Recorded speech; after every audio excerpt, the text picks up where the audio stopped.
പരിശുദ്ധാത്മാവേ എന്നിൽ വന്നു നിറയണമേ. പരിശുദ്ധാത്മാവേ കൃപ ചൊരിയണമേ. പരിശുദ്ധാത്മാവേ ശക്തി പകരണമേ.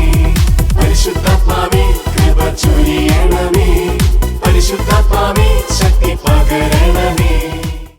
ദിവ്യകാരുണ്യമായി നമ്മുടെ മുമ്പിലേക്ക് കടന്നു വരുന്ന കർത്താവിനെ നമ്മുടെ ഹൃദയങ്ങൾ തുറന്ന് മനസ്സ് തുറന്ന് ജീവിതം തന്നെ കർത്താവിന് സമർപ്പിച്ചുകൊണ്ട് നമുക്ക് നമ്മുടെ കർത്താവിനെ സ്തുതിച്ച് ആരാധിക്കാം. Hallelujah, hallelujah, hallelujah, hallelujah. ഈശോയെ നന്ദി, ആരാധന, ആരാധന, ആരാധന. Hallelujah, hallelujah, hallelujah. ഈശോയെ നന്ദി, ആരാധന, ആരാധന, ആരാധന. Hallelujah, hallelujah. ഈശോയെ നന്ദി, ആരാധന, ആരാധന. ഹല്ലേലൂയ. ഈശോയെ നന്ദി, ആരാധന, ആരാധന, ആരാധന. Hallelujah, hallelujah. ഈശോയെ നന്ദി, ആരാധന, ആരാധന. Hallelujah, hallelujah, hallelujah. ഈശോയെ നന്ദി, ആരാധന, ആരാധന. Hallelujah, hallelujah. ഈശോയെ നന്ദി, ആരാധന. ഹല്ലേലൂയ. പരിശുദ്ധ പരമ ദിവ്യകാരുണ്യമായ ഈശോയ്ക്ക് ആരാധനയും സ്തുതിയും വീഴ്ചയും ഉണ്ടായിരിക്കട്ടെ. പരിശുദ്ധ പരമ ദിവ്യകാരുണ്യമായ ഈശോയ്ക്ക് ആരാധനയും സ്തുതിയും വീഴ്ചയും ഉണ്ടായിരിക്കട്ടെ. പരിശുദ്ധ പരമ ദിവ്യകാരുണ്യമായ ഈശോയ്ക്ക് ആരാധനയും സ്തുതിയും വീഴ്ചയും ഉണ്ടായിരിക്കട്ടെ. കർത്താവിൻ്റെ ഏറ്റവും വലിയ സാന്നിധ്യമായ ഈ വിശുദ്ധ കുർബാനയുടെ മുമ്പിൽ നമ്മളായിരിക്കുമ്പോൾ കരുണയായി സ്നേഹമായി ഈശോ നമ്മളിലേക്ക് കടന്നു വരുന്ന നിമിഷങ്ങളാണ്.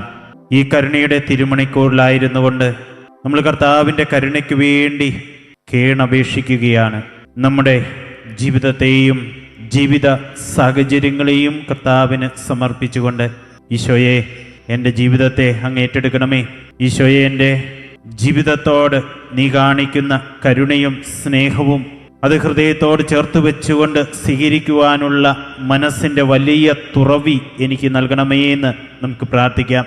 നമ്മുടെ കർത്താവ് അതികഠോരമായ പീഡകൾ സഹിച്ച് മരിച്ച നിമിഷങ്ങളിലൂടെയാണ് പ്രിയമുള്ളവരെ നമ്മൾ കടന്നു പോകുന്നത്. ഈ 3 മണി സമയത്ത് എല്ലാം പൂർത്തിയായി എന്ന് പറഞ്ഞുകൊണ്ട് പിതാവിൻ്റെ കരങ്ങളിൽ നിന്ന് ഏറ്റെടുത്ത വലിയ ദൗത്യം നമ്മൾ ഓരോരുത്തരുടെയും രക്ഷ കൈവരിക്കപ്പെട്ടു എന്നതാണ് ഈശോയുടെ ഈ സഹനത്തിലൂടെ നമുക്ക് കിട്ടിയ നേട്ടം. ഈശോയുടെ കുരിശുമരണത്തിലൂടെയാണ് പ്രിയമുള്ളവരെ നമ്മളെല്ലാവരും രക്ഷിക്കപ്പെട്ടത്. ഈ 3 മണി സമയമെന്ന് പറയുന്നത് നമ്മുടെ രക്ഷയുടെ സമയമാണ്. കർത്താവ് തിരുരക്തമൊഴുക്കി എന്നെയും നിങ്ങളെയും വിശുദ്ധീകരിച്ച് സ്വർഗത്തിലേക്ക് കൈപിടിച്ചുയർത്തുന്ന പുണ്യ നിമിഷങ്ങളാണ് ഈ സഹനത്തിൻ്റെ തിരുമണിക്കൂർ. ഈ സഹനത്തിൻ്റെ തിരുമണിക്കൂറിലൂടെ നമ്മൾ കടന്നു പോകുമ്പോൾ നമ്മുടെ ജീവിതത്തിലെ ഓരോ സഹനങ്ങളും നമുക്ക് കർത്താവിൻ്റെ സഹനങ്ങളോട് ചേർത്ത് വെച്ച് പ്രാർത്ഥിക്കാം. കർത്താവേ, പീഡകളിലൂടെ, വേദനകളിലൂടെ, സഹനത്തിലൂടെ നീ ഞങ്ങൾക്ക് നൽകിയ രക്ഷ ഞങ്ങളുടെ ജീവിതത്തിലുടനീളം ഞങ്ങൾ അഭിമുഖീകരിക്കുന്ന വേദനകളുടെ സമയത്ത് ശക്തിയായി തീരട്ടെ എന്ന് നമുക്ക് പ്രാർത്ഥിക്കാം. കർത്താവേ, കുരിശ് വഹിക്കേണ്ട നിമിഷങ്ങൾ എൻ്റെ ജീവിതത്തിലേക്ക് കടന്നു വരുമ്പോൾ നിൻ്റെ കുരിശിനെ നോക്കി ശക്തി പ്രാപിക്കുവാനുള്ള ആ വലിയ ആത്മധൈര്യം ഈശോയെ എനിക്ക് നൽകണമേ എന്ന് നമുക്ക് ഈ തിരുമണിക്കൂറിൽ പ്രാർത്ഥിക്കാം.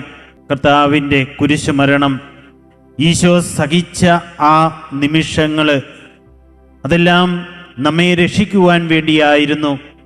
പാപത്തെയും പിശാചിനെയും മരണത്തെയുമൊക്കെ പരാജയപ്പെടുത്തിക്കൊണ്ട് നിത്യജീവൻ്റെ കവാടങ്ങൾ നമുക്ക് വേണ്ടി തുറക്കുവാനായിരുന്നു ഈശോ കുരിശിൽ ഇത്രമാത്രം സഹിച്ചത്. പ്രിയമുള്ളവരെ, ഈശോയുടെ സഹനത്തെപ്പറ്റി നാം ചിന്തിക്കുമ്പോൾ പിതാവായ ദൈവം മനുഷ്യകുലത്തെ രക്ഷിക്കുവാൻ വേണ്ടി ഈശോയെ ഏൽപ്പിച്ച ആ വലിയ രക്ഷയുടെ മാർഗം അതായിരുന്നു ഈശോയുടെ സഹനങ്ങൾ. ഈ രക്ഷ നമ്മൾ ജീവിതത്തിൽ ഏറ്റെടുക്കുമ്പോൾ, ഈ രക്ഷ കുരിശു വഹിച്ചുകൊണ്ട് നമ്മുടെ കർത്താവിനെ അനുധാവനം ചെയ്യുമ്പോൾ നമ്മളും അതേ ദൗത്യത്തിൽ പങ്കുകാരാകുകയാണ്. പിതാവായ ദൈവം ഈശോയെ ഫരമേൽപ്പിച്ച രക്ഷാകര ദൗത്യത്തിൻ്റെ ഭാഗമായി തീരുകയാണ്. നമ്മുടെ ജീവിതത്തിലെ കുരിശുകളും വേദനകളും ബുദ്ധിമുട്ടുകളും ഒക്കെ സന്തോഷത്തോടെ ഏറ്റെടുക്കുമ്പോൾ കർത്താവ് തൻ്റെ കുരിശുമരണത്തിലൂടെ, തൻ്റെ സഹനങ്ങളിലൂടെ മഹത്വത്തിലേക്കുള്ള വഴി നമുക്ക് തുറന്നു തന്നു. നമ്മൾ ആത്മാർത്ഥതയോടും സ്നേഹത്തോടും ആത്മസംതൃപ്തിയോടും കൂടെ നമ്മുടെ കുരിശുകൾ നമ്മുടെ ജീവിതത്തിൽ ഏറ്റെടുക്കുമ്പോൾ തീർച്ചയായിട്ടും കർത്താവ് നമുക്ക് തുറന്നു തന്ന ആ മഹത്വത്തിലേക്ക് നമ്മൾ പ്രവേശിക്കുകയാണ്. കർത്താവ് സുമനസാല് യാതൊരു വക വ്യവസ്ഥകളുമില്ലാതെ പിതാവിൻ്റെ ഹിതത്തിന് സ്വയം സമർപ്പിച്ചുകൊണ്ട് കുരിശിലൂടെ നമുക്ക് രക്ഷ നേടിത്തന്നപ്പോൾ നമ്മളും സുമനസാലെ നമ്മുടെ കുരിശുകൾ ഏറ്റെടുക്കുവാനായിട്ട് തയ്യാറാവണം. ഈശോയുടെ സഹനമെന്നത് നമുക്ക് ഓരോരുത്തർക്കും വേണ്ടിയാണ്. പാപത്തിൽ നിന്നും മരണത്തിൽ നിന്നും പാപത്തിൻ്റെ സ്വാധീന മേഖലകളിൽ നിന്നുമൊക്കെ നമ്മളെ രക്ഷിക്കുവാൻ വേണ്ടിയാണ് കർത്താവ് സഹനങ്ങൾ ഏറ്റെടുത്തത്. നമ്മളും നമ്മുടെ പാപത്തിൻ്റെ പ്രായശ്ചിത്തമായിട്ട് കുരിശുകൾ ഏറ്റെടുക്കണം. ഈശോയോടുള്ള സ്നേഹത്തെ പ്രതി നമ്മൾ നമ്മുടെ കുരിശുകൾ ഏറ്റെടുക്കണം. മറ്റുള്ളവരുടെ വിശുദ്ധീകരണത്തിന് വേണ്ടി നമ്മൾ നമ്മുടെ കുരിശുകൾ ഏറ്റെടുക്കണം. അങ്ങനെ ഈശോയുടെ സഹനത്തിൽ നമ്മളും പങ്കാളികളായിട്ട് മാറുകയാണ്. പ്രിയമുള്ളവരെ, ഓരോ കുരിശും നമ്മെ ഈശോയുടെ ആ വലിയ രക്ഷയിലേക്ക് കൈപിടിച്ച് ഉയർത്തുകയാണ്. തിമോത്തിയോസിന് എഴുതിയ 2-ാം ലേഖനത്തിൽ 3-ാം അധ്യായം 12-ാം വചനത്തിൽ നമ്മൾ കാണുന്നുണ്ട്, യേശുക്രിസ്തുവിനോട് ഐക്യപ്പെട്ട് വിശുദ്ധ ജീവിതം നയിക്കുവാൻ ആഗ്രഹിക്കുന്നവരെല്ലാവരും പീഡിപ്പിക്കപ്പെടും. സഹനം എന്ന് പറയുന്നത് നമ്മുടെ വിശുദ്ധിക്ക് അനിവാര്യമായ ഒരു കാര്യമാണ്. സഹനത്തിലൂടെയാണ് നമ്മൾ വിശുദ്ധീകരിക്കപ്പെടുക. യേശുക്രിസ്തുവിനോട് അനുരൂപരാകുവാനായിട്ട് ആഗ്രഹിക്കുന്ന വ്യക്തികൾ, സ്വയം വിശുദ്ധിയിലേക്ക് നടന്ന് കയറണമെന്ന് ആഗ്രഹിക്കുന്ന വ്യക്തികൾ അവരുടെ ജീവിതത്തിലെ സഹനങ്ങളും കുരിശുകളും വേദനകളും മുറിവുകളും കൈപ്പേറിയ ജീവിത അനുഭവങ്ങളുമൊക്കെ സന്തോഷത്തോടെ ഏറ്റെടുക്കുമ്പോൾ നമ്മുടെ ജീവിതം വിശുദ്ധീകരിക്കപ്പെടും. നമ്മൾ ഈശോയോടൊപ്പം കുരിശിലേക്ക് ചേർത്ത് വയ്ക്കപ്പെട്ടുകൊണ്ട് സഹിക്കുകയാണ്. നമ്മൾ ബൈബിളിലൂടെ കടന്നു പോകുമ്പോൾ അബ്രാഹത്തിൻ്റെ ജീവിതത്തിൽ ഒരുപാട് സഹനങ്ങളുണ്ടായിരുന്നു. പൂർവ്വ ജോസഫിൻ്റെ ജീവിതത്തിൽ, പ്രവാചകന്മാരുടെ ജീവിതത്തിൽ, അപ്പസ്തോലന്മാരുടെ ജീവിതത്തിൽ, വിശുദ്ധരുടെ ജീവിതത്തിൽ ഒക്കെ ഒരുപാട് ജീവിതാനുഭവങ്ങൾ കൈപ്പേറിയവയും വേദന ഉളവാക്കിയവയുമായിരുന്നു. അവർ അവരുടെ വിശുദ്ധിക്ക് വേണ്ടി, അവർ കർത്താവിനെ സ്നേഹിക്കുന്നതിനു വേണ്ടി, വിശുദ്ധീകരിക്കപ്പെട്ട ഒരു ജീവിതം നയിക്കുന്നതിനു വേണ്ടി അവർ നിഷ്കളങ്കരായിരിക്കെ, നിരപരാധികളായിരിക്കെ, ദൈവത്തിന് പ്രീതികരമായി ജീവിച്ചുകൊണ്ടിരിക്കെ അവർ ഏറെ സഹനത്തിലൂടെ കടന്നുപോയി. പ്രിയമുള്ളവരെ, നമ്മുടെ ജീവിതത്തിലും സഹനങ്ങൾ ഒരുപക്ഷെ നമ്മൾ നിരപരാധികളായിരിക്കെ നമ്മൾ സഹിക്കേണ്ടി വരും, നിഷ്കളങ്കരായിരിക്കെ നമ്മൾ സഹിക്കേണ്ടി വരും. ദൈവത്തിന് പ്രീതികരമായ ഒരു ജീവിതം നയിക്കുമ്പോൾ, വിശുദ്ധിയോടെയുള്ള ഒരു ജീവിതം നയിക്കുമ്പോൾ സഹനങ്ങളും വേദനകളും ഒക്കെ നമ്മുടെ ജീവിതത്തിലേക്ക് വരും. അതൊക്കെ മഹത്വത്തിൻ്റെ സ്വർഗീയ കവാടങ്ങൾ നമുക്ക് വേണ്ടി തുറന്നു തരുന്ന പാതകളാണെന്ന് വിശ്വസിച്ചുകൊണ്ട് കർത്താവിൻ്റെ കുരിശിലേക്ക് നോക്കിക്കൊണ്ട് സഹനങ്ങളെല്ലാം നമുക്ക് ഏറ്റെടുക്കാം. ആബേലിന് കായേനെ പോലെ, ഈശോയ്ക്ക് യൂദാസിനെ പോലെ സഹനത്തിലേക്ക് നമ്മെ നയിക്കുന്ന പലരും നമ്മുടെ ദൈവത്തിൻ്റെ പദ്ധതികൾ നമ്മുടെ നന്മയ്ക്കുള്ളവയാണെന്ന് കരുതിക്കൊണ്ട് പ്രിയമുള്ളവരെ സഹനങ്ങളൊക്കെ നമുക്ക് ഏറ്റെടുക്കാം.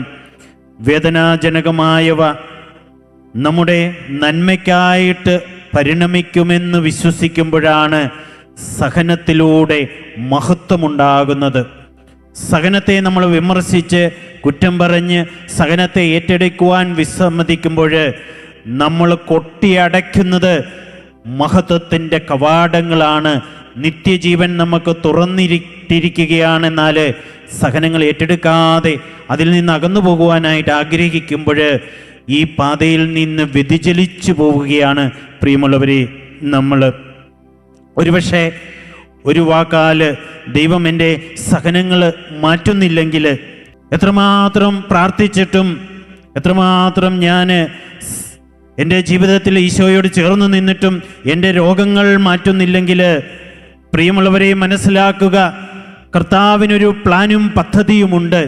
വലിയ നന്മയിലേക്ക് നയിക്കുന്ന ഒരു വലിയ മഹത്വത്തിൻ്റെ ജീവിതം കർത്താവ് നമുക്ക് വേണ്ടി ഒരുക്കി വച്ചിട്ടുണ്ട്.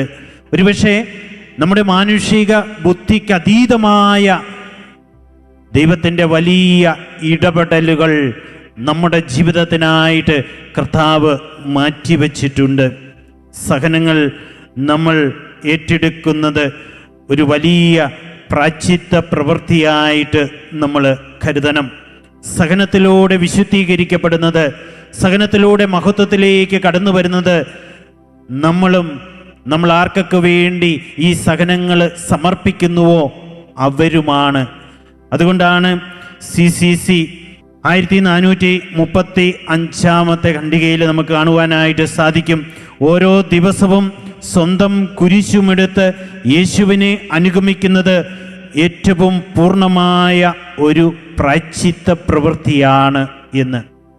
കുരിശെടുത്ത് ഈശോയെ അനുധാപനം ചെയ്യുന്നത് ഒരു വലിയ പ്രായശ്ചിത്ത പ്രവൃത്തിയാണെന്നാണ് നമ്മുടെ മതബോധന ഗ്രന്ഥം നമ്മെ ഉദ്ബോധിപ്പിക്കുന്നത്.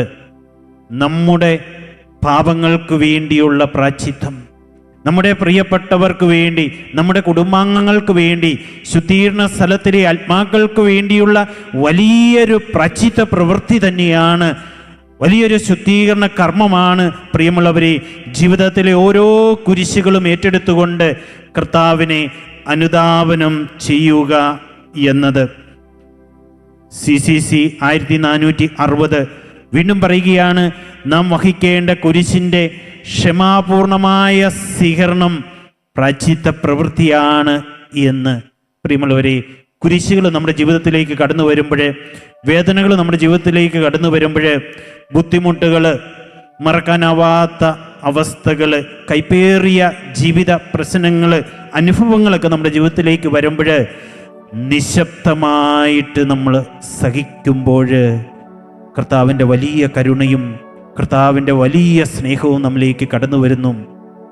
പിതാവേ, ഇവർ ചെയ്യുന്ന എന്തെന്ന് ഇവർ പോലും അറിയുന്നില്ല എന്ന് കുരിശിൽ ഈശോ പീഡകൾ ഏറ്റെടുത്തപ്പോൾ പ്രാർത്ഥിച്ചതുപോലെ നമുക്കും പ്രാർത്ഥിക്കാം. കർത്താവേ, വേദനകൾ തന്നവർക്കെതിരെ വിമർശിക്കാതെ, അവർക്കെതിരെ തെറ്റുകൾ കണ്ടുപിടിക്കാതെ നിശബ്ദമായിട്ട് ഓരോ സഹനവും മറ്റുള്ളവരോട് ക്ഷമിച്ചുകൊണ്ട്, പിതാവേ, ഇവർ ചെയ്യുന്ന എന്തെന്ന് ഇവർ പോലും അറിയുന്നില്ല എന്ന യേശുവിൻ്റെ അവസാനത്തെ പ്രാർത്ഥനയോട് ചേർന്ന് നിന്നുകൊണ്ട് പ്രാർത്ഥിക്കാം. ഓൺലൈനിൽ ആയിരുന്നുകൊണ്ട് കർത്താവിൻ്റെ കരുണയ്ക്കും സ്നേഹത്തിനും വേണ്ടി പ്രാർത്ഥിച്ചു കൊണ്ടിരുന്ന അനേകായിരം ആളുകളുണ്ട്. ഈ നിമിഷങ്ങളിൽ നമുക്ക് അവരെല്ലാം കർത്താവിന് സമർപ്പിക്കാം. കർത്താവിൻ്റെ വലിയ കരുണ രോഗശാന്തിയായി, വലിയ ആത്മബലമായി, സ്നേഹമായി, കരുണയായി, പരസ്പര ഐക്യമായി, ജീവിതത്തിലെ പ്രതിസന്ധികളെ അതിജീവിക്കുവാനുള്ള ദൈവത്തിൻ്റെ വലിയ സാന്നിധ്യമായിട്ട് അവരുടെ ജീവിതത്തിലേക്ക് കടന്നു വരട്ടെ എന്ന് നമുക്ക് പ്രത്യേകം പ്രാർത്ഥിക്കാം. നമുക്ക് നമ്മെ തന്നെ കർത്താവിന് സമർപ്പിച്ച് പ്രാർത്ഥിക്കാം.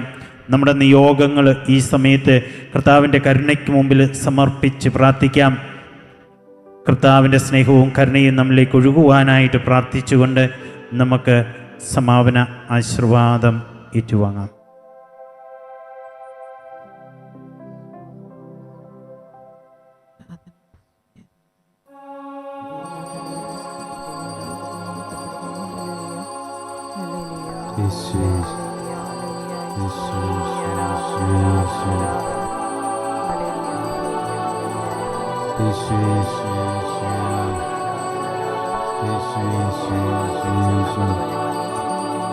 പരിശുദ്ധ പരമമാ ദിവ്യകാരുണ്യമേ, എന്നുമെന്നും അങ്ങേക്കാരാധന. പരിശുദ്ധ പരമമാ ദിവ്യകാരുണ്യമേ എന്നുമെന്നും അങ്ങേക്കാരാധന. പരിശുദ്ധ പരമമാ ദിവ്യകാരുണ്യമേ എന്നുമെന്നും അങ്ങേ